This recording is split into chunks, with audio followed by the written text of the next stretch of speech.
चारों ओर देखें तो परमेश्वर का काम जो है प्रतिदिन बढ़ता जा रहा है।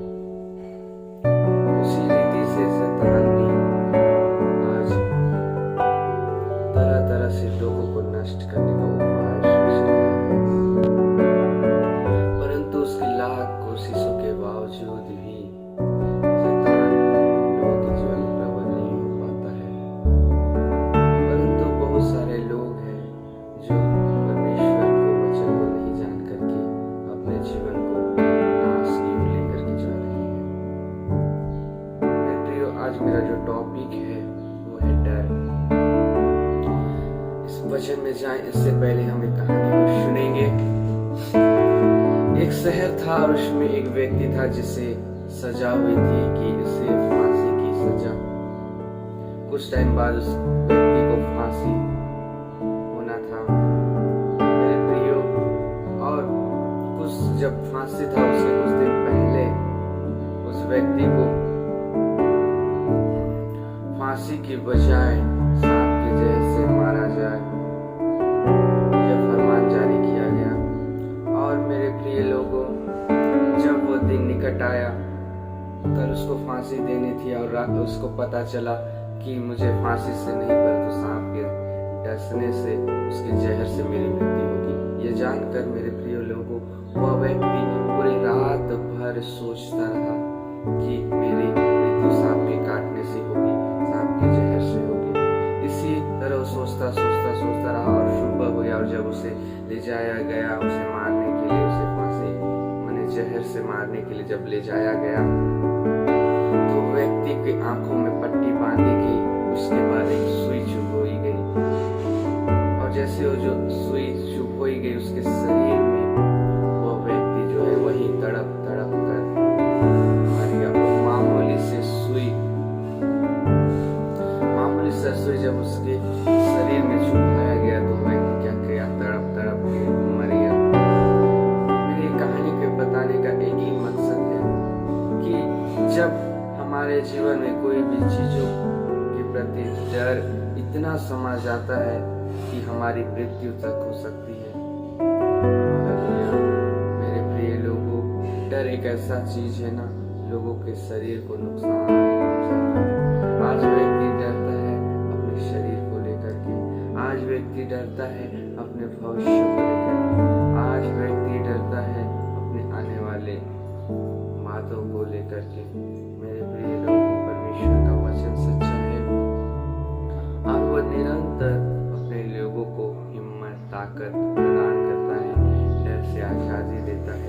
मेरे संग आप सभी वचन को निकाले। मत्ती 10 उसका 29, इसमें क्या लिखता है परमेश्वर का वचन, जरा खोलिए। इसमें लिखता है, क्या मत्ती 10 उसका है, जो शरीर को घात करते हैं पर आत्मा को घात नहीं कर सकते, उनसे मत डरना, पर उसी से डरो जो आत्मा और शरीर दोनों को नरक में नष्ट कर सकता है। आज बहुत सारे लोग डर इस बात का है कि उनका आगे का भविष्य का क्या होगा। जवानों को डर है कि उनको नौकरी मिलेगी कि नहीं, और बहुत सारे लोग अपने परिवार को लेकर के डर में रहते हैं, और बहुत सारे लोग अपने काम के प्रति, बहुत सारे लोग अपने बच्चे के प्रति डर है कि इसका क्या होगा। मैं उनके लिए बताना चाहूँ, आपको मालूम है परमेश्वर ने की आत्मा को दिया है और उसका वचन कहता है, मैंने तुम्हें डर की नहीं परंतु सामर्थ की आत्मा दिया। परमेश्वर ने आपको, आपके जीवन में एक आत्मा दिया है, वो सामर्थ की आत्मा, और उस सामर्थ की आत्मा से आप इस डर से आजादी को प्राप्त कर सकते हैं।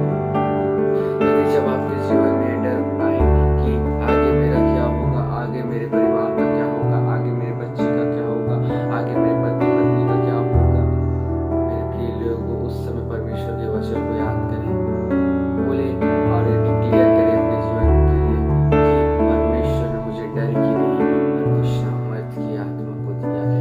मैं नहीं डरूंगा परंतु परमेश्वर के कामों को देखूंगा।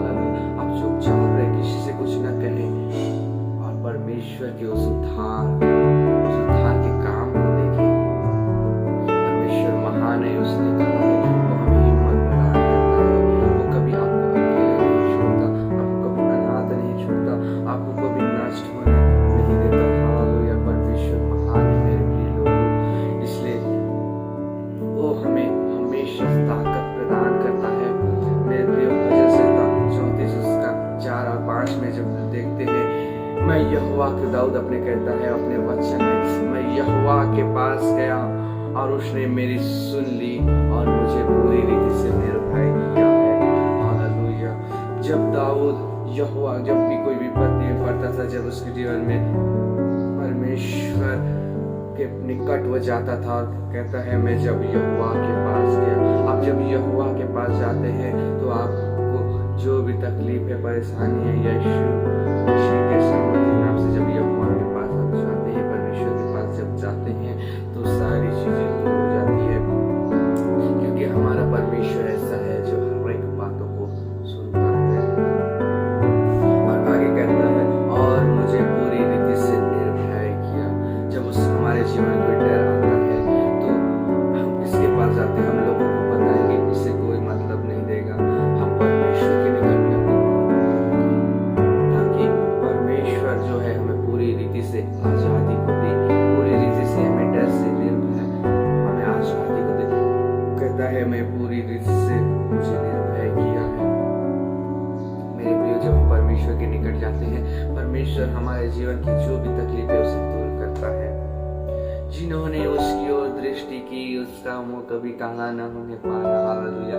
जब आपकी नजर परमेश्वर पर रहती है तो आप चाहे कैसे भी विपत्ति आपके जीवन में कुछ आए, फिर भी आप लज्जित होने न पाएंगे। परंतु जिन्होंने उसकी ओर दृष्टि की उन्होंने ज्योति पाई और उनका मुंह कभी काला न होने पाया। आप ज्योति के निकट जाएं, अर्थात यीशु के निकट जाएं, अपनी समस्याओं को बताएं कि प्रभु मुझे ये बात है, प्रभु आप जानते हैं। और आपका वचन कहता है जिन्होंने आपकी ओर दृष्टि की है वो कभी लज्जित नहीं होते हैं, वो उन्हें ज्योति पाते हैं और उनका मुंह कभी काला नहीं होता है। ऐसे आप जब परमेश्वर के निकट में अपनी बातों को रखेंगे और अपनी समस्याओं को बताएंगे, परमेश्वर आपकी सुनता है, परमेश्वर आपकी हर एक बातों को दूर करता है। हमारा परमेश्वर ऐसा है। इसी वजह से 23 उसका 4 से कहता है, 4 में कहता है, चाहे मैं घोर अंधकार से भरी हुई तराई से होकर के चलूं तो भी हानि से न डरूंगा, क्योंकि तुम मेरे साथ रहता है। परमेश्वर हमेशा आपके साथ रहता है, आपके अंदर रहता है। इसलिए परमेश्वर ने आपको सामर्थ्य आत्मा को दिया है। तेरे सोटे और तेरे लाठी से मुझे शांति मिलती है। मेरे प्रिय, संसार कभी आपको शांति नहीं दे सकता। यदि आपको शांति चाहिए, परमेश्वर पे आए, परमेश्वर के निकट आए, क्योंकि वचन कहता है मैं तुम्हें ऐसी शांति देता हूँ जो संसार नहीं देता है। यदि आज आप शांति की आवश्यकता है, यदि आज आपको चंगाई की आवश्यकता है, यदि आपके परिवार की कोई बात है जो आपको आपके जीवन में डर को लाती है, आप अपनी सारी चीजों को परमेश्वर के निकट में रख दे, क्योंकि हमारा परमेश्वर ऐसा है जो आपकी सुनता है और आपको पूरी रीति से निर्भय करता है, आजादी को देता है।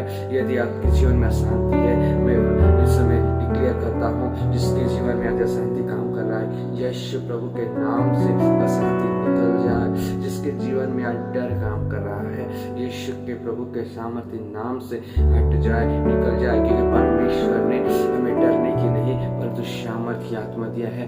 हालेलुया। मेरे प्रिय, परमेश्वर के वचन में बने रहे, क्योंकि परमेश्वर का वचन सच्चा है और उसका हर एक वचन जो है सत्य है और हमेशा हमारे जीवन के लिए, मेरे प्रियो, लाभ के लिए ही काम करता है। हालेलुया।